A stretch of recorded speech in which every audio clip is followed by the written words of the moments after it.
All right, so this is chapter 2, big ideas. Let's just do a quick review. So remember the encomiendas, which are the tributes that natives had to pay, as well as do labor. Remember that Spain was after the precious metals, all right, and because of the intermixing of races, we're going to have new legal codes in all of the Spanish colonies. If you take a look at this, you can see where Spain was exploring, Portugal was exploring, and then we have this huge gap until we have New France and anything from Britain. So let's talk about why that is. So Spain was the major kingdom during this time. They were the strongest and most powerful.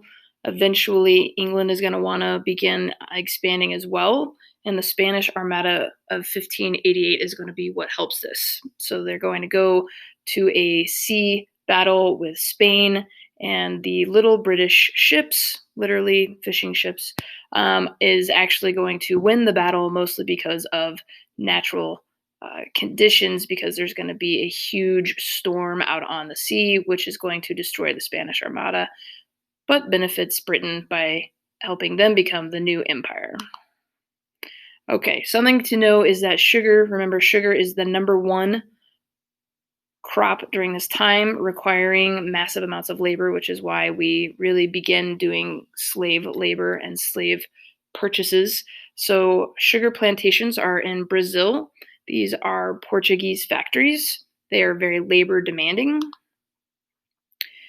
In England, the British colonies, Virginia, this is going to be the tobacco colony. So tobacco is what Britain makes most of its money off, and sugar is going to be a lot of what Spain and Portugal makes their money off. So we're going to get the Jamestown settlement. Remember, there's a few dates you do need to know. 1607 is one of them. So remember, Jamestown, they're going to settle. It's a bunch of businessmen that are going to come over, not very many laborers, so they're going to really struggle until we get John Smith coming over, at which point he's going to whip them into shape and let them know that church is on Sunday and everybody has a role when it comes to farming, agriculture, and building and maintaining Jamestown. There will be an Indian War of 1622 between the Jamestown colonists and the Powhatans. Next you need to know is that Lord Baltimore, he's going to settle Maryland. So remember the name Maryland. Virgin Mary is very important to Catholics, so therefore that's why they name it Maryland. The Caribbean Islands, remember that the Caribbean Islands are going to be sugarcane. Eventually, British colonies are going to begin settling in the Caribbean Islands as Portugal and Spain begin to diminish. So remember that this is the #1 crop during this time. Tobacco will be the #2. This is just an example of the population shifts between white population, the white labor force, and then white servant population. France is going to be coming over here. They're going to be mostly up in the Canadian area. Then they're going to come down in kind of the Minnesota, Wisconsin region around the Great Lakes. They're really here for furs. That's kind of their big thing. And they're going to form alliances with the native tribes, which is going to feed into the conflicts that we're going to have soon, leading to the French and Indian War. New Netherlands. Remember, this is going to be New Amsterdam eventually. With very little scuttle or anything, will take it and it'll become New York. Remember the Iroquois Confederacy. So this is going to be the Iroquois coming together to form this alliance, and they're going to kind of play teams. So sometimes align with France, sometimes with England.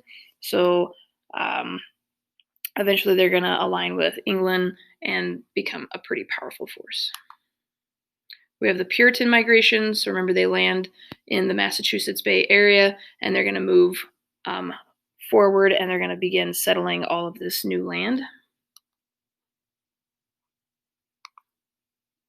John Winthrop is going to be a pretty important guy inside of the Massachusetts Bay Colony. So City on a Hill, remember that reading and that statement, because it's the idea that we are the city led by God that everybody will be looking at for the good deeds that we do.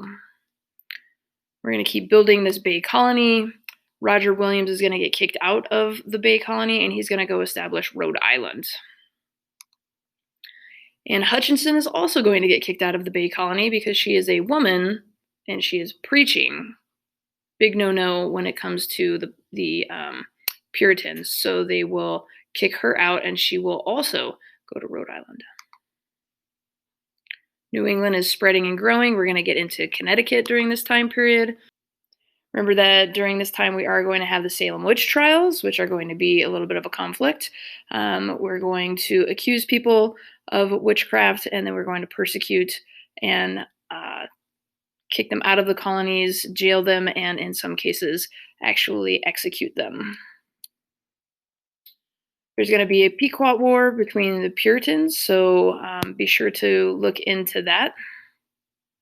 The big thing I want you to know is Metacom's rebellion. So this is King Philip, is his British name.